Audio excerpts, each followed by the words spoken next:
नमस्कार, मी पंजाब डक. राज्यातल्या सर्व शेतकऱ्याला सांगू इच्छितो की आणखीन 8, 9 आणि 10 आणखीन 3 दिवसात राज्यामध्ये वातावरणात थोडा बदल राहणार आहे. बदलीचं वातावरण राहणार आहे आणि तुरळक भागात दुपारनंतर 4च्या नंतर पावसाच्या परिस्थिती निर्माण होणार आहे. सगळीकडे पडणार नाही. हे अवकाळी पाऊस आहे, मान्सून पूर्व पाऊस आहे, म्हणून हे विखुरलेल्या स्वरूपात आहे, म्हणून हा अंदाज सर्व शेतकऱ्यांना लक्षात यायचा.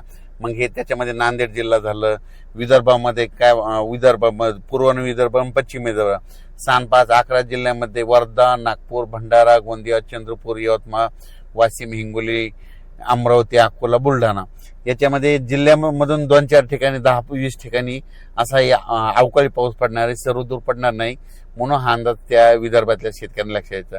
त्याच्यानंतर मराठवाड्यामध्ये नांदेड जिल्हा झालं, लातूर जिल्हा झालं, बीड जिल्हा झालं, परभणी जिल्हा झालं, जालना जिल्हा झालं, संभाजीनगर झालं, धाराशिव या भागात देखील जिल्ह्यात क्वचित मध्ये 10-15 ठिकाणी हे अवकाळी या 2 दिवसामध्ये पाऊस पडणार आहे, म्हणून हे लक्षात यायचं. पश्चिम महाराष्ट्रात देखील हीच परिस्थिती राहणार आहे आणि उत्तर महाराष्ट्रात देखील तुरळक भागातच विखुरलेल्या स्वरूपाचा हे पाऊस असणार आहे.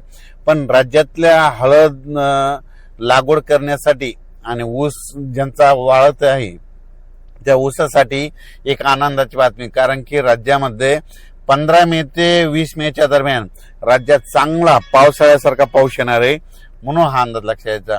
म्हणजे पाऊस कसा पडणार आहे, एक कमी दाबाचा पट्टा आहे, त्याचं चक्रीवादळात रूपांतर होईल आणि ते चक्रीवादळ काय होईल, कर्नाटक आणि महाराष्ट्राच्या दोन्ही मदतून जाईल. त्याच्यामुळे काय होईल, महाराष्ट्रामध्ये खूप पावसाळ्यासारखा काही ठिकाणी पाणी साचल, काही ठिकाणी वड्याला देखील पाणी येईल, असा पाऊस काय होणार आहे जवळपास 14 मे ते 21 मेच्या दरम्यान येणार आहे, म्हणून हा अंदाज सर्व शेतकऱ्यांनी लक्षात घ्यायचा.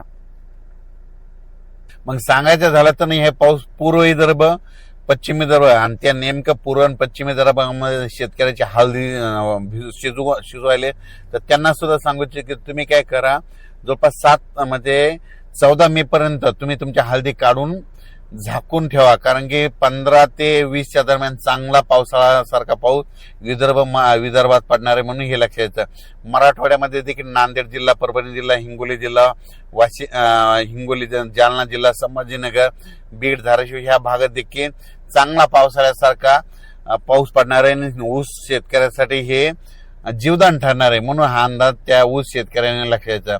पश्चिम महाराष्ट्रात देखील हे पाऊस खूप पडणार आहे. सातारा, सांगली, सोलापूर, कोल्हापूर, पुणे जिल्ह्याला देखील दिलासा भेटणार आहे. मुंबईला देखील पाऊस पडणार आहे. उत्तर महाराष्ट्राकडे देखील नाशिक जिल्हा, धुळे जिल्हा, नंदुरबार जिल्हा त्या भागात देखील खूप पाऊस पडणार आहे, म्हणून हे अंदाज लक्षात यायचा.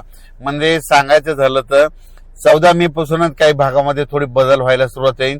मात्र 17 ते 22चा पाऊस राज्यामध्ये ठिकठिकाणी काही ठिकाणी मुसळधार बी पडेल, काही ठिकाणी रिमझिम पडेल, कुठं सोडून देईल, काही भागात जास्त होईल, त्याच्यामध्ये गारपीट देखील होईल, म्हणून हे अंदाज देखील सर्व शेतकऱ्यांनी लक्षात यायचा.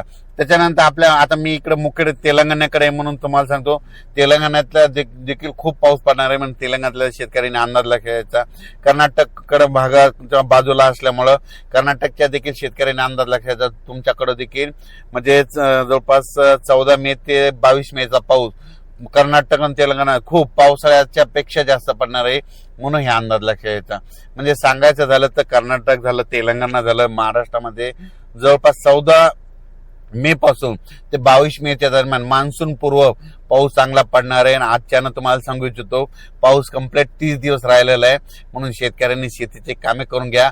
आणि तुम्हाला सांगतो मान्सूनसाठी सगळ्यात महत्वाची आनंदाची बातमी म्हणजे मान्सूनसाठी जवळपास पोषक वातावरण सगळं तयार झालंय. जवळपास ह्या 13 मे ते 17 मेच्या दरम्यान मान्सून अंदमान बेटावर येणार आहे आणि तिथून कंप्लीट 20 दिवसाला कंप्लीट आपल्या महाराष्ट्रामध्ये येतं. म्हणजे 10 दिवस तिथून 10 दिवस म्हणजे 7 जून पर्यंत महाराष्ट्रात मान्सून दाखल होऊ शकतो, म्हणून सर्वप्रथम ही शेतकऱ्यासाठी आनंदाची बी.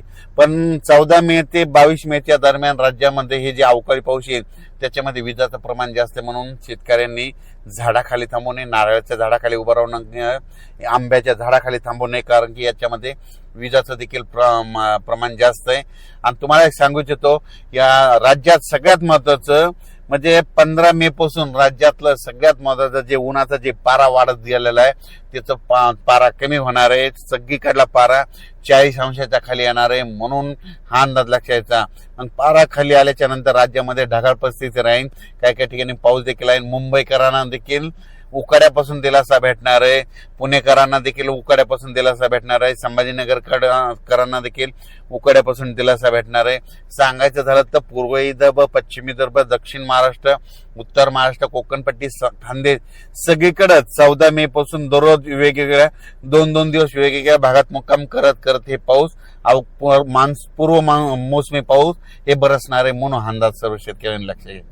वेळो पेरणी होणार आहे, पिकाला लागल तसा पाऊस पडणार आहे.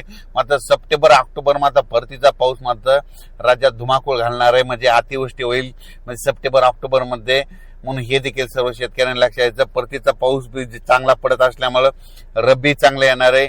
सुरुवातीला जेमतेम पाऊस पडत असल्यामुळे खरीप चांगलं येणार आहे, म्हणजे यावर्षी दोन्ही पिकं चांगले येणार आहे. म्हणून शेतकऱ्यासाठी 2026 खूप चांगलं साल राहणार आहे. म्हणून शेताच्या मशागती करा, आपली शेत तयार करा, कारण की राज्यामध्ये सध्या आज म्हणजे 9-10 पर्यंत विखुरल्या स्वरूपाचा अवकाळी पाऊस येणार आहे.